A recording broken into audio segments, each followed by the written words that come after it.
Docusign is tanking, down 15% over the last 5 days and down nearly 20% in the last 24 hours. Now, this is mainly due to a billings miss, but the company did beat top and bottom line estimates. And we could see it was running into the earnings print, going from $70 a share and ripping up nearly 33% right before they reported earnings. So there was a huge run into this earnings call. So in this video, I do want to break down Docusign. Maybe this sell-off is an opportunity. And I also want to talk about what's going on macro here. We are watching markets absolutely rip here on data coming in, saying that the US economy added 139,000 jobs, which is making the labor market pretty resilient. Now, this is after we received the ADP numbers, which looked to be softening, but we can see here that US economy is still remaining pretty resilient when it comes to the labor market, which then is allowing the markets to hit newer highs. But there's some things taking place here that I want to talk about. As we're breaking above 6,000, this tends to be an area where we've noticed a lot of profit taking and a hard area for us to break and hold. I think if we get a hard close today and we get some follow through with some positive catalyst, we're going to take out the new highs, and that's been the thesis here. Now, as most of you know, I do think as we get in the end of the year, we're going to be close to recessionary type signals here. I think the labor market is faltering. I do think there is a weakening taking place, and we're starting to see it in certain pockets. Much like Docusign, Lululemon is down nearly 20% on earnings guidance cut for softer consumer going forward. Now, mind you, this was a stock that was over $400 less than a year ago. So while economic data is holding up, we are seeing pockets of the consumer really slow down or watch where they're spending. The other thing we don't know about is the impacts of these tariffs that could be coming here. They are going to impact companies, and especially companies that are buying aluminum products here. So I look at a company like Molson Coors, a company that's been on my watch list that I think is pretty interesting, trading around 9-10 times earnings, pays a 3.6% dividend, and has been growing revenue, earnings, and free cash flow pretty consistently over the last decade. But with the costs going up, is this going to impact a company's bottom line like Molson Coors?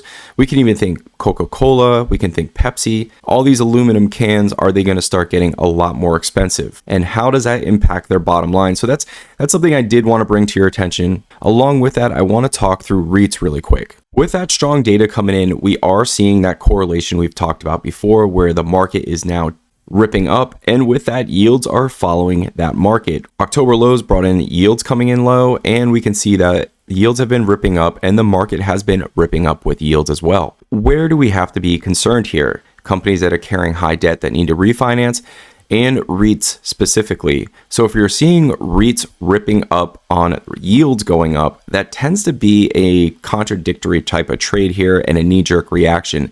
I tend to think a lot of REITs have a lot of debt, and if the 10-year is spiking up, then that's going to impact their free cash flow down the road when they start refinancing or buying newer properties. So I do think there's going to be an opportunity to buy REITs again, but I don't think it's right now, which is going to bring us back to Docusign. You guys can see the price action in a company like Docusign here, where it was part of that innovation bubble that we saw get burst, pushing over $300 a share and crashing right back down. And it's been consolidating for multiple years with a nice spike going into this recent earnings.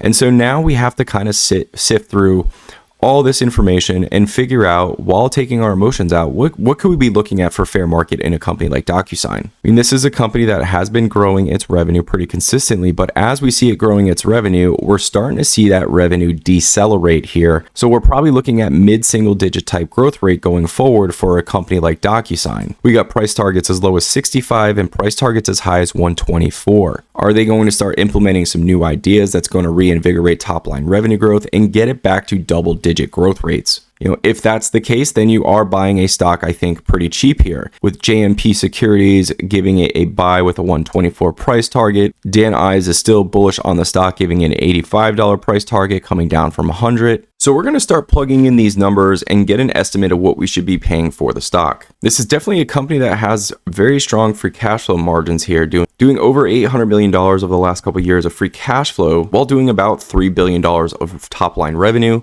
Cash and cash equivalents are sitting over $900 million, while total debt is sitting at $124 million. So very clean balance sheet, extremely strong free cash flow.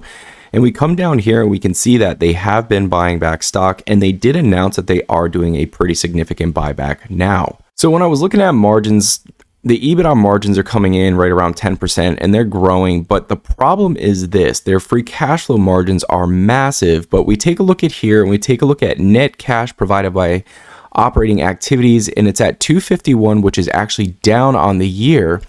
But then we come up to here to stock-based compensation, and they're adding back in that stock-based compensation, which is a massive part of where they're getting their net cash provided by operating activities. So I really don't like that about the business here.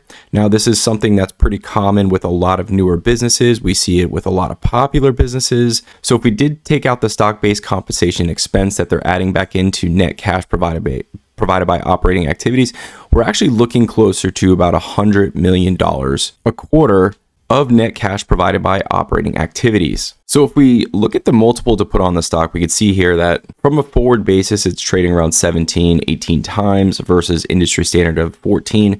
And I tend to think this is pretty fair considering that they do hold the market share here. Now, personally, with the free cash flow standpoint, I took the free cash flow margins down because I don't want to consider the stock-based compensation as part of the company's add-in on the free cash flow. So for me personally, I'm looking between basically $50 to about $51 a share is where I would be very interested in this company. Now, is it going to hit those levels?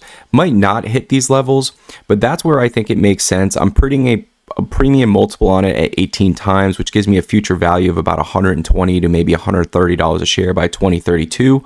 And we can see here from a free cash flow standpoint, we could be paying as much as $51, $52, but I build a little safety in there. So I'm definitely giving it $50 to $51 stock price here. And take a look at this. When we look at the 1 year low, it did hit $48.70. Now, is it going to get back down to these levels? Really, really hard to say, but to me, this does look like maybe it formed a double top right here. We could see some selling pressure. Who knows what the next catalyst is going to be to kind of put it in a positive direction. So maybe we do see it fall closer to that range. And listen, if you want to consider the stock-based compensation, then obviously you could be paying $60, $65 a share pretty comfortably, and we're knocking on the door here on another bad day of selling off. This is definitely one I'm going to put on the watch list for around $50 a share. And when we go on the 5-year chart, we can see here it's traded below $50 a share pretty consistently. So maybe we do see these levels. It's really hard to say. People are extremely bullish behind the stock. So maybe there's just enough buying where it doesn't hit these levels. As always, this is just my opinion, my thoughts on Docusign. Let me know down below what you think of the company and stock, and we will see you all in the next.